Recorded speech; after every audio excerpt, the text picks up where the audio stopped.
व्यास भी लिखिं माणेके फलिब माणे ग्राम रे रहिब जणे ए कथा को आमे बुझेई परिबा माणेके फलिब माणे ग्राम रे रहिब जणे कुंडा मलुख जे खाई बंची थिबा भक्त हेबे एणे तेणे मुथा मूल खाई बंचीबु रे पुता खुदा कुंडा खाई बंचीबु तेबे से पंच बीज मंत्र जदि साधन करिबु संसार रे मूल होइबु प्रणंतार्ति हराय च लीलाचल निवासाय नित्याय परमात्माने बलभद्र सुभद्राभ्यां जगन्नाथाय ते नमो नमः नमस्ते अच्युतानंद नमस्ते ज्ञानमय प्रदीप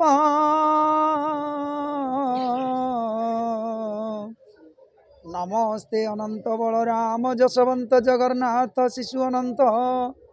पंच सखा नमो नमः नेमाळ ग्राम नामेन चित्रहत्पला समोद भव चित्रांगी नील जमुना कूले पद्मावने विराजितं ब्रह्ममय पुरुष भजे समस्त साधु मानक प्रीत्यार्थे मु प्रथमे बोल आनंदे कमार एवं से साधु जो परम पूज्य पंच महापुरुष मान नेमाल अधीश्वर अच्युतानंद गोस्वामी एवं पंच महापुरुषों प्रीत्यार्थे बोल आनंदे कमार एवं पंच देवता जगन्नाथ बलभद्र सुभद्रा सुदर्शन गरुड़ एमान प्रीत्यार्थे बोल आनंदे कमार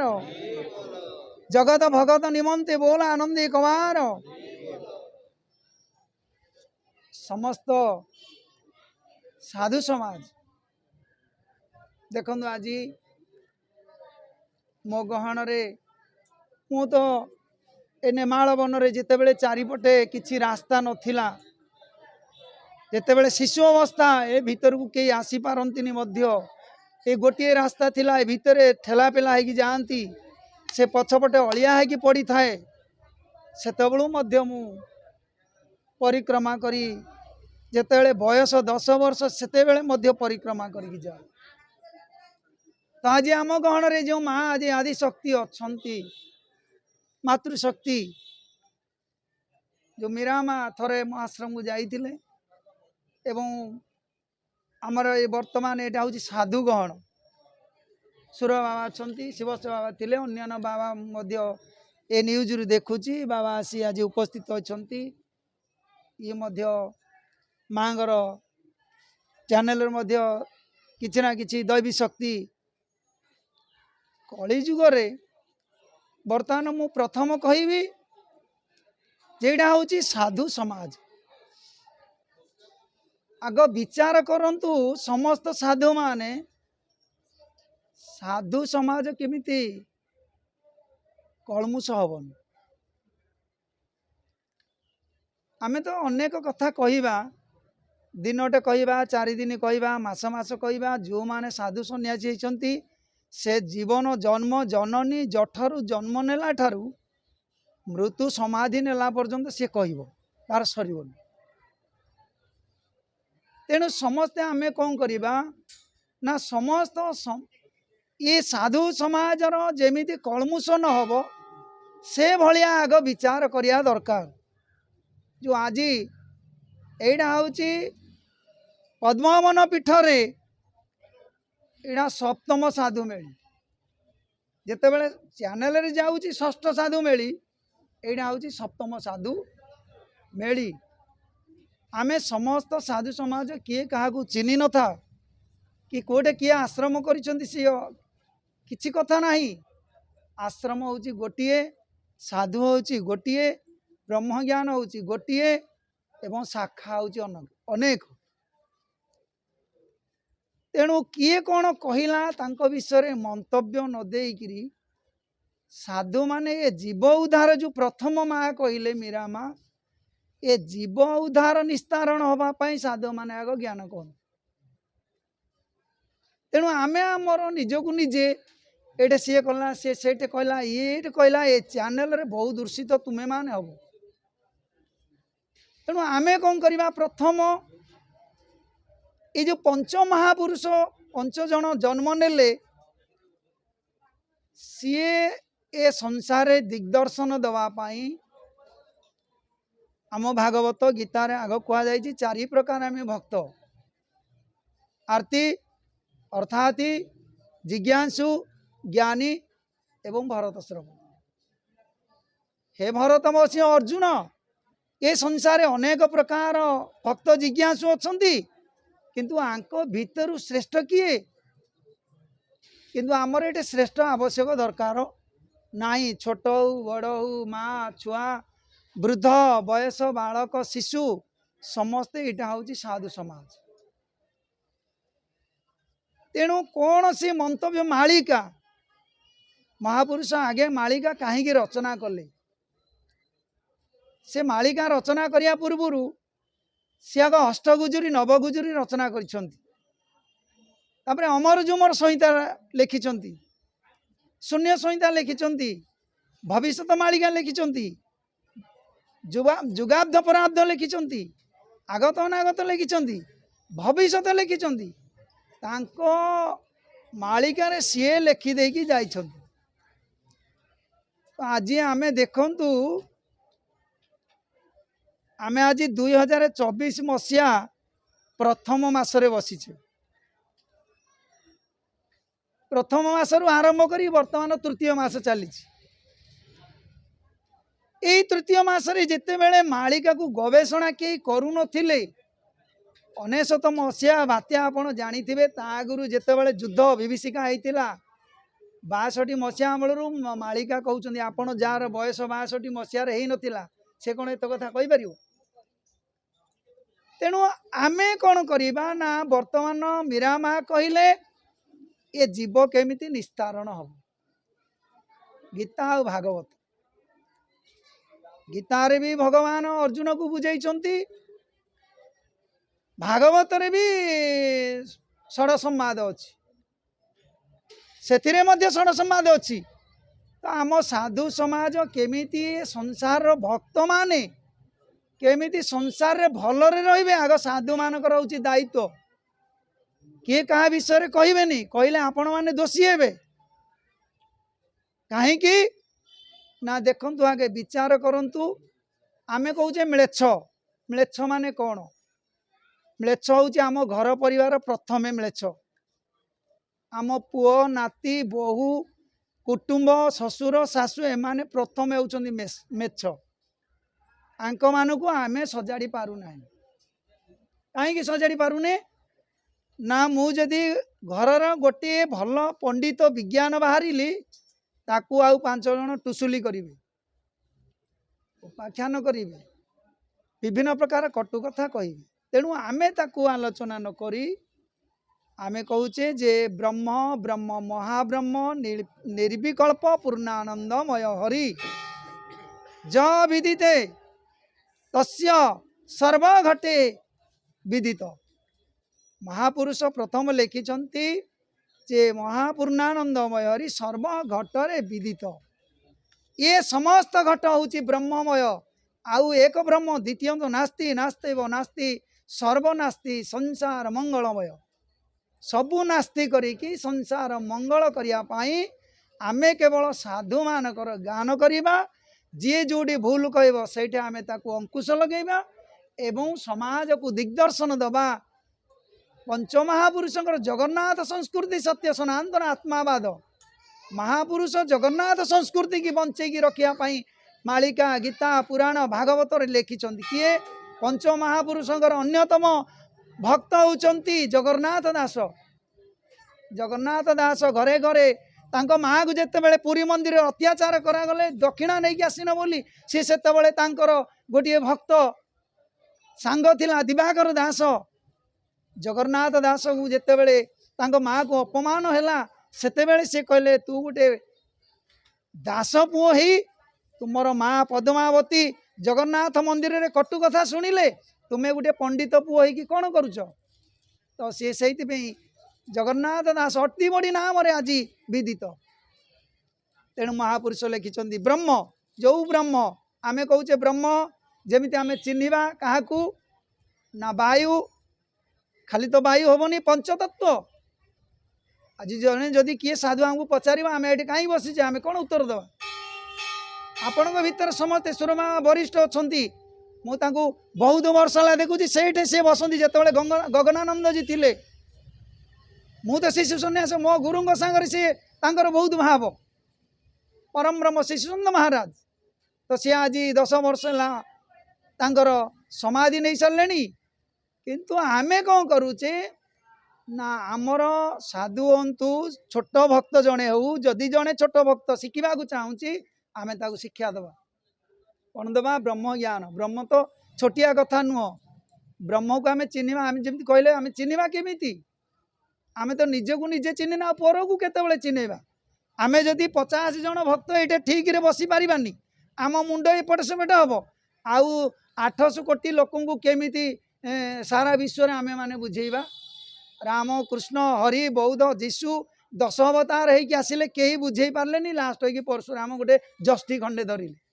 राम गोटे धनुषर धरले रावण को मारिया मधुकैटभ से विनाश करने को तैयार हेले तो आमे माने तो साधु माने सेमिति नु हमको जदि किए पछाड़ू विधाय मारिबा आमे पिठी देखे दउचे आमे ताको मारिले हेबोनी सेइति महाप्रभु कहले आस हे अच्युत आस हे अनंत आस आस बलराम आस जशवंत आस जगन्नाथ आस आस कल्की राम आस हे अच्युत आस हे अनंत आस आस बलराम आस जशवंत आस जगन्नाथ आस आस कल्की राम सी लिखिं कल्की आसवाई सी लिखिं कि मालिका आम अपप्रचार करुचे सी लिखिं कहीं मालिका लिखिले कौन पे लिखिले साहित्य कहीं रचना कले ए विश्व जिते बड़े राजजुड़ा शासन चलुला अन्याय अनीति कले बोली से मालिका लिखिले से चकड़ा मड़ाण लिखिले से पटा मड़ाण लिखिले एवं अष्टगुजुरी नवगुजुरी लिखिले कहीं लिखिले आगे प्रथम लिखिले से निजको भृत्य भाव में गणना कर आपण कौन समस्ते भृत्य भाव में कई गणना कले मुझे देखुची समस्त बढ़ीमा शुणुची तो मुझे कहबिनी समस्त साधु मानक जिते अपमान हम आम मानकर भी अपमान हम तेणु आमे जगत निस्तारण बाणी गीता हो भागवत हो अष्टगुजुरी हो नवगुजुरी हो एवं चकड़ा मड़ाण हो पटा मड़ाण हो ब्रह्म सांकुली हो जो गीता हो भागवत हो दिग्दर्शन अनेक ताकू केवल भक्त माने ग्रहण करने एत गुड़े साहित्य रचना करा जायछि। आमे कौन करुचे जदि किए गोटे नूतन साहित्य लिखिला ताकू पत्रटा को उपरटा को पढ़ीदेले आउ भीतर को पढ़ानी ताकू रखीदेवा घर ता भितर आउ अध्याय पढ़ानी आग मलाटा को पढ़ीदेवा तापर आउ भीतर को जाई पारने तो केमिति तत्व बुझीबा। बाबा आमर आगरे बसचंदी मु सड़ जिते बड़े बसी थे से तांकर ब्रह्म ज्ञान कथा कहउचंती जे ब्रह्म ज्ञान आमे माने कई जानी नथिले केवल ब्रह्म ज्ञान शंकर ठारू सुखदेव आनीथिला। भावुका भुविका जन भागवत लिखाई नारायण नमस्कृत्य नरस्व नरोत्तमं देवी सरस्वती व्यासं ततजय मुद्रिरहिते मोकं करोति वाचालं पंगु लंघयते गिरि जत्कृपा तमं वंदे परमानंद माधवं निगम कल्पतरु गलितं फलं सुख मुखाद द्रव्य संयुक्तं पीबत भागवत रसमालय मोर रसिका भुवि भावुका आमे रसिक जन हवा आमे भावुका जन हवा आमे भुविका जन हवा आमे कहार आत्मा प्रशंसा करबानी कार निंदा करबानी आमे केवल मानवर कल्याण करबा साधु माँ जेमिति तांकर जेमिति आत्मा देहरे प्रवेश करिकी कौन सी स्पिरिचुअल से कहउछंती जे जगत को दिग्दर्शन देवा पाई तो किए तात्सल्य करिवो किए भल कहबो किए मंद कहबो आमर आवश्यक ना आमे कर्म करी जा वीर परी अभाव कषण जाऊ सरी महापुरुष ये लिखिछंती भाव विनोदिया ठाकुर भक्त बसळ भक्त पाई कलेबर दश मूरति धरी भक्त कि तुमार करिब भक्त बोल रे था भक्त पेशिला स्तिना कुदुत पड़े जा भक्त देखाइला स्तंभ कुस्तंभु हेला उदित भृत्यर भृत्य परिभृत्य भणे दिन अच्युत एते बड़ महापुरुष निज को भृत्य भृत्य भृत्य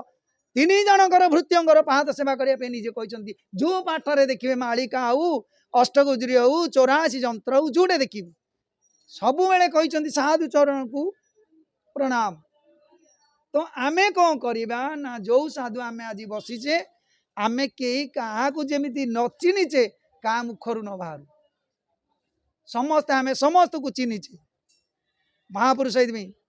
सर्व घटे क ब्रह्म जे छंती थूल रूप थूल शून्य ब्रह्म रही देख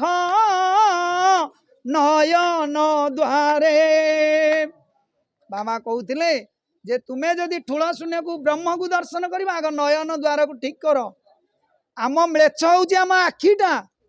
आम आखिटा देखुचे भूल करवानी आखि जाकि भूल करुच्ची महापुरुष लिखिं षड इंद्रिय ये जो 10 इंद्रिय एकादश समस्ते विवादी ये समस्त इंद्रिय आम देह भितर विवादी आग आम इंद्रिय मान को आग जगिकी रख तापर जाइकी ब्रह्म ज्ञान आम कह आम इंद्रिय को जदि आम ठीक रखिपारानी आम हाथ को जदि ठीक रखिपारानी आम मुख को जदि आम ठीक रखिपारानी आम आखि की जदि आम ठीक रखिपार आम इंद्रिय समस्त मूलाधार आम जदि मूलाधार टाणीचे मूलाधार कौन भी आसी खाली खाइब झाड़ा फेर मूलाधारटा को ओडिया भल कथा कहती मूलाधार अच्छे आम बसवा आम तो 4 दिन बसला बेलू सब साधु से कह मु पलैबी से कह मु पलैबी से कह मु पलैबी ज्ञान आसो उठू आसो कि आसो ना आम कौन करवा ना आम ये आग 10 घंटा बसवा कौन सी खराब आलोचना करवानी आमे गाम गंडारे बुलिकी दिग्दर्शन दबा आमे किए कहार केते शिष्य आवश्यक दरकार नहीं समस्ते जनकर शिष्य मु भी जनकर शिष्य आपण माने जनकर शिष्य आमे समस्ते जनकर शिष्य से ब्रह्म ब्रह्म ब्रह्म महाब्रह्म निर्विकल्प पूर्णानंदमय हरि तस्य पदे सर्व घटे विदित ज पदे निरामय अच्युत पदे सर्व तेणु से जो पंचभूत षड ऐरी सदा सर्वदावादी कहा को मुझे रखी तुम चरण सेवी तो आम जो चरण को सेविबा से चरण को सेविले आम निश्चय गोटे बाटर पहुँची जा एवं निरामय रे पहुँची जा किए भय करवा आमर आवश्यक दरकार नहीं आमे कहबानी क्या किए भय कर किए निर्भय रे रुह आमर आवश्यक नहीं महापुरुष भी लिखिं माणे के फल माणे ग्राम जड़े ए कथा को आम बुझे पारिबा माणे के फल माणे ग्राम जड़े कुंडा मलुख जे खाई बंची भक्त हेबे तेणे मुथा मूल खाई बंचीबू रे पुता खुदा कुंडा खाई बंचीबू तेबे से पंच बीज मंत्र जदि साधन करिबू संसार रे मूल होइबू तो आमे जदि एतेक न बुझी पारिबा साधु सम्मिलन कले भी किसी मूल्य ना ये साधु सम्मिलन करवा बाटर गला बेलू देखिए गोटे कौन गोटे केस कर दी निराकार दास अच्युत को अमर जुमर कहते अच्युत मो पाद छुई ଥିବୁ ମୂର୍ଖଙ୍କୁ କେବେ ନ କହିବୁ ଯେବେ କହିବୁ ମୂର୍ଖ ପାସ ମୋର ଅମୃତେ ଦେବୁ ବିଷ।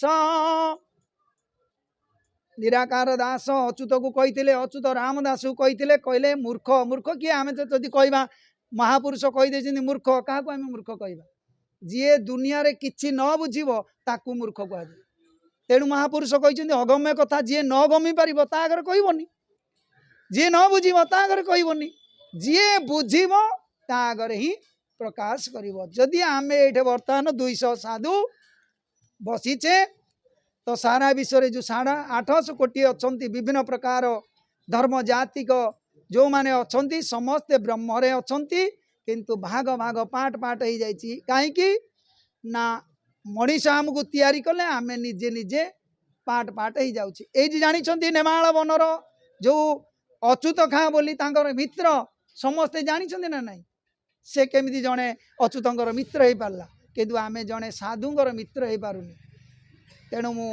ଯେଉଁ ପଞ୍ଚତତ୍ତ୍ୱ ଦେଖନ୍ତୁ, ଆମେ କହୁଛେ ପଞ୍ଚତତ୍ତ୍ୱ କେଉଁଠୁ ଆଣିବା? ଆମେ ଆକାଶକୁ ଆଣିବା, ଆମେ ବାୟୁକୁ ଆଣିବା, ଆମେ ତେଜକୁ ଆଣିବା, ଆମେ ଆପକୁ ଆଣିବା, ଆମେ ପୃଥିବୀକୁ ଆଣିବା। ଏ 5ଟା ତତ୍ତ୍ୱକୁ ନେଇପାରିଲେ ଆମେ ବ୍ରହ୍ମଜ୍ଞାନ ଶିଖିପାରିବାନି। ମଣିଷ ଶରୀର ଗଠନ ହେଲେ ସିନା ବ୍ରହ୍ମଜ୍ଞାନ କହିବ, ଜନନୀ ଗର୍ଭରେ ଶିଶୁ ସଞ୍ଚାର ହେଲେ ଯାଇକି ବ୍ରହ୍ମଜ୍ଞାନ କହିବ। ତେଣୁ ଅନେକ ସମୟ ସାଧୁମାନେ ଅନେକ ଅଛନ୍ତି, ମୁଁ ଆଉ ସମୟ ନେବିନି। ବ୍ରହ୍ମଜ୍ଞାନ ସମସ୍ତେ ଜାଣିଛନ୍ତି, ଗୀତା ଭାଗବତ ସମସ୍ତେ ଜାଣିଛନ୍ତି, ସମସ୍ତେ ଆଲବମ ଜାଣିଛନ୍ତି, ସମସ୍ତେ ଫିଲ୍ମ ଦେଖିଛନ୍ତି, ସମସ୍ତେ ବିଭିନ୍ନ ପ୍ରକାର ନାଟ୍ୟ ତାମସା ଦେଖିଛନ୍ତି। ତେଣୁ ଆକୁ ଆମେ ଆଲୋଚନା ନ କରି ଗୋଟେ ଶିଶୁ କେମିତି ଶିଶୁ ଅନନ୍ତ ହେଇପାରିବ, ଗୋଟେ ଆଉ କେମିତି ଜଣେ ଅଚ୍ୟୁତ ହେଇପାରିବ, ଆଉ ଜଣେ କେମିତି ଯଶୋବନ୍ତ ହେଇପାରିବ, ଆଉ ଜଣେ କେମିତି ବଳରାମ ଦାସ ହେଇପାରିବ, ଆଉ ଜଣେ କେମିତି ଜଗନ୍ନାଥ ଦାସ ହେଇପାରିବ, ଆମମାନଙ୍କର ଇଏ ହେଉଛି ଗବେଷଣା। କିନ୍ତୁ ଯେଉଁ ବ୍ରହ୍ମଜ୍ଞାନ ତାଙ୍କର ଥରେ ପଞ୍ଚସଖା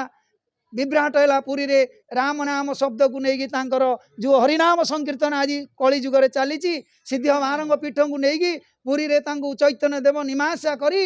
ଆମର ନାମକୁ କଳି ଯୁଗରେ ସାର ରଖିଛନ୍ତି। କିନ୍ତୁ ମହାପୁରୁଷ 16 ନାମ 32 ଅକ୍ଷର ଗୋପନରେ ରଖିଛନ୍ତି, ତାକୁ ଖୋଲା ଯାଉଛି। ତେଣୁ ଆମେ ଆଉ କହିବାନି, ସମୟ ସମସ୍ତେ ସାଧୁ ଅଛନ୍ତି, ମୁଁ ଆଉ କହିବିନି। ତେଣୁ ସମସ୍ତ ସାଧୁ ସନ୍ଧକ ପିତ୍ୟାର୍ଥେ ବୋଲ ଆନନ୍ଦ ଗବାର, ଆହୁରି ଆନନ୍ଦ ଏକବାର, ନେମାଳ ଗୋସାଙ୍ଗ ପିତ୍ୟାର୍ଥ ବୋଲ ଆନନ୍ଦ ଏକବାର। ତେଣୁ ସମସ୍ତ ସାଧୁ ସନ୍ଥ ମାନଙ୍କୁ ଯେ ବିନମ୍ର, ଯିଏ ଯେଉଁ ଜ୍ଞାନର ଅଧିକାରୀ ସେଇ ଜ୍ଞାନ କହିବ, କିନ୍ତୁ କାହାର କୌଣସି ଲକ୍ଷଣ ଆପଣ ମାନେ କୁହନ୍ତୁ ନାହିଁ। ଇଏ ହେଉଛି ସାଧୁ ସମାଜର ଗୁଣ। ବୋଲ ଆନନ୍ଦ ଏକବାର।